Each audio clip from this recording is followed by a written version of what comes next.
হুট করে যে আমার একটা স্বপ্ন পূরণ হয়ে যাবে সেটা কিন্তু আমি সত্যিই ভেবে উঠতে পারিনি।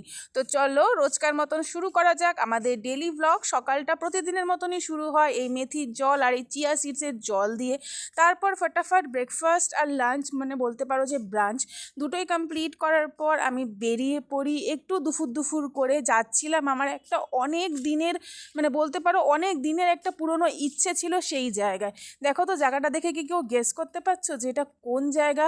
আমি এত পরিমাণে রিলস দেখেছিলাম এই জায়গাটার, যে মানে আমার যে কতদিনের স্বপ্ন বলতে পারো যে এখানে আমি একবার যাব, সেটা আমি তোমাদেরকে বলে বোঝাতে পারবো না।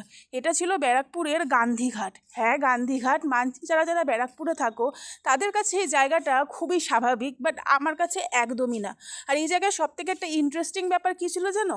এই যে জুতো খুলে রেখে গঙ্গার পাড়ে যাওয়া, এই ব্যাপারটা কিন্তু আমার ভীষণ এক্সাইটেড লেগেছিল। তারপরে তো এই যে গঙ্গার দৃশ্যটা, উফ, মন চাইছিলই না যে বাড়ি আসি। তার থেকেও সুন্দর ব্যাপার যেটা ছিল, এই যে সানসেটটা দেখতে পাচ্ছ, দেখে মন ভরে যাচ্ছে না? মনে হচ্ছে না যদি এই জায়গায় সময়টা থেমে যেত।